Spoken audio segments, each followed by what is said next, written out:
Whereas the conventional stages, they didn't even take self-deception seriously as a thing. The possibility that your own mind could be completely spin doctoring you, this wasn't a thing at the conventional stages. It just wasn't a possibility. But now it's becoming a possibility. There's an awareness of how easily the human mind fools itself. And not just the human mind of other humans, but of course, the human mind means my mind, because I'm a human. See?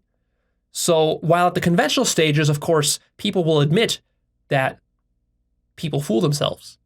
They will always make an exception for themselves. See, the mind is clever here. So the game that the mind is playing is that it'll say, well, yeah, sure, there's lots of deluded people in the world. In fact, most of my enemies are deluded people. People who are not like me are all deluded people. But people who are like me are not deluded. We're aware of the absolute truth. Now, of course, that itself is the deception.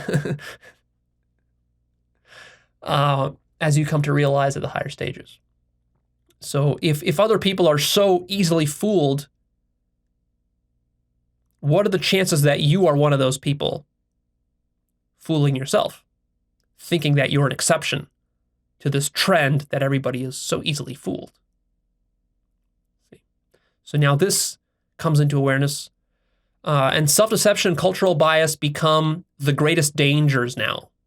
The greatest dangers at the post-conventional stages are not some enemies out there. They are not the Nazis. They are not the terrorists. They are not the, whatever, the Satanist and the demon worshipers and the pedophiles and all this sorts of stuff. That's not the greatest danger. The greatest danger is your own mind and the beliefs and software that were programmed into your mind that was taken for granted, all the assumptions, the hidden assumptions that you never questioned, that you were indoctrinated with by your culture as you were growing up, including religion, science, politics, economics, and morality, and everything else. All of that. That's the greatest danger. That's a huge realization. If you can realize just this much, you're in the top 5% of people on this planet. It takes a lot of work to realize the significance of what I just said. Although it's pretty simple, and it's very obvious in retrospect, but so many people are in denial about it because this will lead to an existential crisis for you the first time you start to realize this. And it's not just something you realize once. This is a process of years. We're talking about years and decades of realizing how deeply you have deceived yourself, how deeply your culture has programmed you. There's a realization that things are always more complex than they seem. At the lower stages, it's very easy to act sort of arrogant where you learn a little bit about some topic and then you think you understand everything. Now at the post-conventional stages, you realize that all of my opinions and all of my theories, they're way too simple for dealing with the actual reality of the situation. So when it comes to something like, police brutality, at the conventional stages, you can sort of break it down into a couple of sides, like a sort of a binary. Well, let's fund the police more or let's defund the police. You're either pro-police or you're anti-police.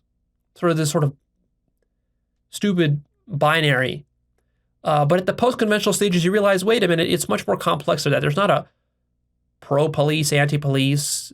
This issue is complex. It involves training. It involves funding. It involves systems. It involves different cultural views.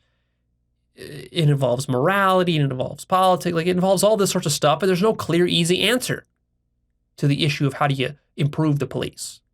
Yeah, you can blame and point your finger, but blaming and pointing your finger at different sides doesn't resolve the problem. The pluralist mind is capable of venturing beyond culture. This is huge. There's an appreciation now in this mind of epistemology. Questions concerning the nature of knowledge. How do we know what we know? Most adults never bother to wonder, how do we know what we know? How do we know anything at all? How do we know science is true? How do we know rationality and logic can be trusted?